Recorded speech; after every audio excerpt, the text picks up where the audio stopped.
শুভ দুপুর বন্ধুরা। আজকে আমি এখানে এঁচোড় পনির বানাচ্ছি, নিরামিষ করে বানাচ্ছি, কোনো পেঁয়াজ রসুন দিইনি। খুব সহজে খুব সুন্দর একটা রান্না। আমার এই রেসিপিটা আমার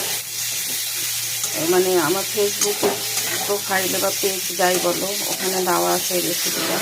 তোমরা ইচ্ছা করলে নিরামিষের দিন এটা বানিয়ে খেতে পারো। যদি তোমরা আমিষের দিন রান্না করো তাহলে অবশ্যই পেঁয়াজ রসুন দিয়ে করবে, খুবই ভালো লাগে খেতে।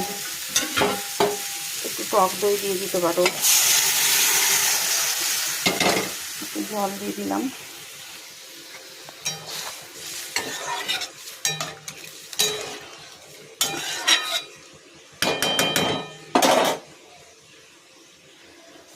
ঢাকা দিয়ে দিচ্ছি। এই যে তৈরি হয়ে গেল এঁচোড় পনির। তোমাদের কেমন লাগলো অবশ্যই আমাকে লাইক কমেন্টে জানিও।